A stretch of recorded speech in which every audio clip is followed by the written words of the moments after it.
Hi, this is Marty from the Dougherty Garden, and today we're looking at tea plant. Tea plant I got from Ruth, say about 2 or 3 years ago, and what's unusual, I believe, is one that can be considered grown in the can be grown as a bonsai plant. There's a few plants that you have to do a little more research on it. But these are one of the plants. There's another one I'm thinking of. I think you can play around with another plant I have in the garden here and toss around the fact that it can be a bonsai.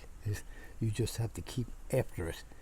And in this case, my biggest problem with this is in the pot it's in. And the pot is my son Richard down in Fukien, the house he lived in.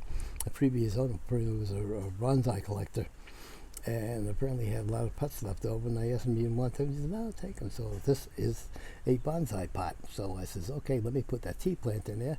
And Mother Nature took over, and I've been not going crazy with it, but I really haven't done any real planting cuts on this plant. But it is, what I love is the color of the leaves, the structure of the leaves, the shape of the leaves, and just the overall nature of the plant. And what I will do is I'm going to disturb it one day just to get it standing upright. That annoys me at the moment.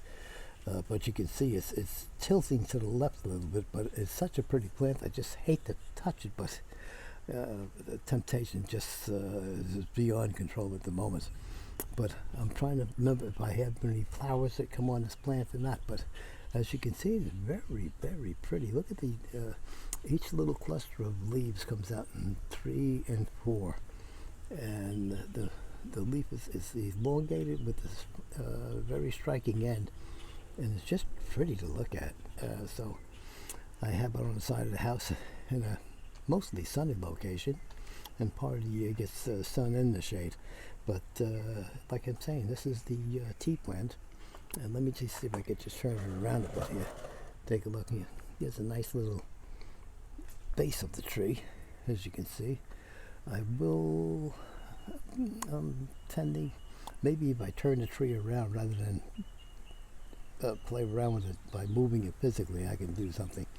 And maybe I'll just try that way. Just switch the location.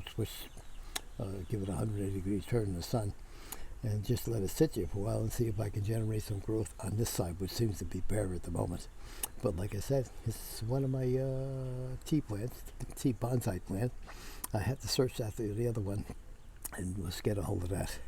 And just wanted to see. And while I'm here, I have my sleeping red hibiscus plants, which I cut back most of the leaves that were eaten, and things appear to be going good so far.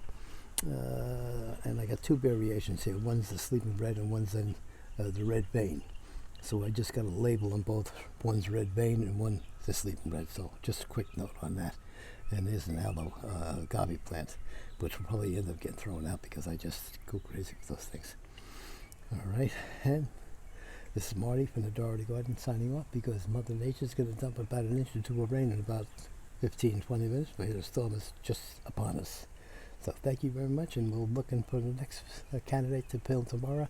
And like I said, I'll do another weed video, but I'll do it in the back where I have an unusual. But when I walk my little dog Lola out there, I just go through and we travel the backyard. And if I see a weed growing, I just pull it out. So this way, that's my weed control. I'm not throwing any weed seeds down there. And my next door neighbor is he mows at least 2 or 3 times to my one mowing, and his place is all exposed at times, but bare and barren, and mine's all green, just weed and pest at times, but we're trying to get control of that. So this is Marty signing off with my tea plant. Please like the video and subscribe to the channel so I can keep me coming. Thank you. Bye bye.